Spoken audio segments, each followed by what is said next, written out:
Assalamu alaikum students. I am Khadim Hussain and welcome to Shaheen Academy. Today's lecture we discuss about introduction to matrix. So let's start the lecture. So what is matrix? Rectangular or square arrangement of numbers in the form of rows and columns is called matrix. जब हम numbers को मुस्तैली या मुरब्बी shape में रोज and columns की सूरत में तरतीब दे देते हैं तो हमारे पास एक मैट्रिक्स बन जाती है। तो मैट्रिक्स को समझने के लिए, मैट्रिक्स का कंसेप्ट जो है वो क्लियर करने के लिए हमें सबसे पहले हमें उसकी रोज का और उसके कॉलम्स का पता होना जरूरी है। हमारे पास जो एक मैट्रिक्स है उसमें हमारे पास जो नंबर्स हैं उन नंबर्स की जो हॉरिजॉन्टल लाइंस होती हैं, हॉरिजॉन्टल लाइंस मतलब जो उसकी उफकी लाइंस होती हैं उनको हम रोज बोलते हैं। और हमारे पास जो एक मैट्रिक्स है उसमें जो वर्टिकल लाइंस होती हैं जो हमारे पास ऊपर से नीचे होती हैं, मतलब अमूदी होती हैं, अमूदी लाइंस ऑफ नंबर्स होती हैं, उनको हम कॉलम्स बोलते हैं। जब हम नंबर्स को मुस्तैली मुरब्बी शेप में रोज एंड कॉलम्स में तरतीब दे देते हैं तो हमारे पास एक मैट्रिक्स बन जाती है। मिसाल के तौर पे हमारे पास एक मैट्रिक्स है, तो इसको समझने से पहले मैं आपको तीन बेसिक चीजें बता दूं कि हमेशा हम जब भी एक मैट्रिक्स शो करते हैं, जब भी हम एक मैट्रिक्स को डिनोट करते हैं, उसका नाम रखते हैं, तो हम हमेशा उसको कैपिटल लेटर्स में शो करते हैं। ठीक है, पहली बात। दूसरी बात यह है कि जब भी हम एक मैट्रिक्स लिख लेते हैं तो उसको हम जो ब्रैकेट से बंद करते हैं तो हमेशा वो हम स्क्वायर ब्रैकेट इस्तेमाल करते हैं। ठीक है, दूसरी छोटी ब्रैकेट या दरमियानी ब्रैकेट हम इस्तेमाल नहीं करते, हम जस्ट जो है वो स्क्वायर ब्रैकेट, बड़ी ब्रैकेट जो है वो यूज करते हैं। तीसरी बात यह है कि जब हम किसी एक मैट्रिक्स में नंबर्स इस्तेमाल करते हैं तो उसको हम उसके एलिमेंट्स बोलते हैं। ठीक है, तो जो हमने ये नंबर्स इस्तेमाल किए हैं 0 3 4 1 जो है ये इस ए मैट्रिक्स के एलिमेंट्स कहलाते हैं। ठीक है, इनको मैट्रिक्स के एलिमेंट्स या एंट्रीज बोलते हैं। हमने कहा कि एक मैट्रिक्स के जो एलिमेंट्स होते हैं वो जो हॉरिजॉन्टल लाइन बनाए तो वो उसकी रोज कहलाती हैं। तो इसके ये देखें 0 और 3 जो है वो इसकी रोज बना रहे हैं, 4 एंड 1 जो है वो उसकी रोज बनाते हैं। इसका मतलब है जो हमारे पास ए मैट्रिक्स है इसमें दो रोज हैं और ये देखें 0 और 4 जो है वो हमारे पास क्या बना रहा है, इसका कॉलम बना रहा है क्योंकि ये वर्टिकल है, वर्टिकल लाइन है। ठीक है, तो ये हमारे पास इसकी क्या है, ये दो उसके कॉलम है। ठीक है, तो ये हमारे पास ए जो है वो क्या हो गया हमारे पास, ये हमारे पास एक मैट्रिक्स है। तो इस डेफिनेशन में मैंने एक वर्ड इस्तेमाल किया है नंबर्स। तो यहाँ पे हम मैट्रिक्स में कौन से नंबर इस्तेमाल करेंगे, हमारे पास तो नंबर जो हैं वो हमारे पास नेचुरल नंबर हैं, होल नंबर होते हैं, हमारे पास रैशनल नंबर होते हैं, हमारे पास इररेशनल नंबर होते हैं। तो हम इसमें जो है इन सारों को मिला के हम इसमें वर्ड इस्तेमाल करते हैं रियल नंबर्स का। अगर आपको इसमें कोई कंफ्यूजन है, अगर आप पूछना चाहते हैं, आपको पता नहीं है रियल नंबर्स का, होल नंबर्स का, रैशनल नंबर, इररेशनल नंबर, तो आप मुझसे कमेंट बॉक्स में पूछ सकते हैं और मैं आपको इंशाल्लाह इसके बारे में डिटेल से बताऊंगा। तो मैट्रिक्स का ऑर्डर लिखने के लिए हमें दो चीजों का पता होना चाहिए, एक है हमारे पास रोज एंड दूसरा है हमारे पास कॉलम्स।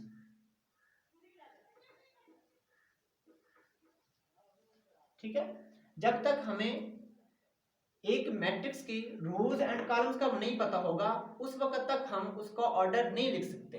तो हमारे पास जो एक मैट्रिक्स होती है उसके रोज एंड कॉलम जो होते हैं उनको हम डायमेंशंस भी बोलते हैं। तो हम सिंपली ये कह सकते हैं जब तक हमें एक मैट्रिक्स की डायमेंशंस का नहीं पता होगा उस वक्त तक हम उसकी ऑर्डर जो है वो नहीं डिफाइन कर सकते। मिसाल के तौर पर हमारे पास एक मैट्रिक्स है ए, हमारे पास जो एक मैट्रिक्स होती है उसकी हमारे पास जो हॉरिजॉन्टल लाइंस होती है वो हमारे पास एक रो बनाती है। तो ये हमारे पास एक रो है, इसकी ये दूसरी रो है, तो इस हमारे पास जो मैट्रिक्स ए है ये टू रोज है। तो इसमें जो है हमारे पास तीन कॉलम्स हैं। ठीक है, तो हमने कहा कि हम जब किसी एक मैट्रिक्स की डायमेंशन के बारे में जान लेंगे तो हम उसका ऑर्डर जो है वो लिखने के काबिल हो जाएंगे। तो हमें इस मैट्रिक्स के हमें रोज एंड कॉलम्स का पता लग गया तो हम इसका जो है वो ऑर्डर लिख सकते हैं। तो अब हम इस मैट्रिक्स का ऑर्डर मालूम कर सकते हैं। इसके लिए हमें एक फार्मूला याद रखना पड़ेगा, number of rose by number of columns. के तौर पर हम मैट्रिक्स ए जो है उसका मर्तबा मालूम कर रहे हैं, तो इसके अंदर हमें पता है कि 2 रोज हैं, तो नंबर ऑफ रोज लिख देंगे, बाय लिखेंगे, नंबर ऑफ कॉलम्स इसमें हमारे पास कितने हैं, 3 है। जो मैट्रिक्स ए है उसका हमारे पास मर्तबा जो है, उसका जो ऑर्डर है हमारे पास वो क्या आ गया, 2/3 आ गया। नेक्स्ट हमारे पास है इक्वल मैट्रिक्स।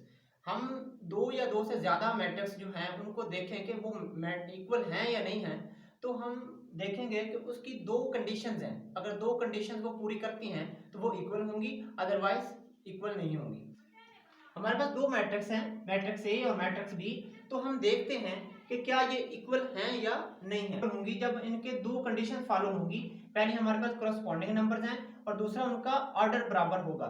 तो करस्पॉन्डिंग नंबर क्या है ये देखते हैं। ये हमारे पास जो मैट्रिक्स ए है इसका जो पहला नंबर है, जो पहला इसका एलिमेंट है, जो पहली रो और पहले कॉलम में मौजूद है, इसी पोजीशन का हम मैट्रिक्स बी में भी देखेंगे कि इसका जो है पहली रो और पहले कॉलम में जो नंबर है वो क्या इसके बराबर है। ये देखें, ये 2 है तो ये भी 2 है, तो ये हमारे पास क्या हो गए, ये एक दूसरे के मुतनाज़िर रुकन या करस्पॉन्डिंग नंबर हो गए। तो ये हमारे पास 2 और ये भी हमारे पास।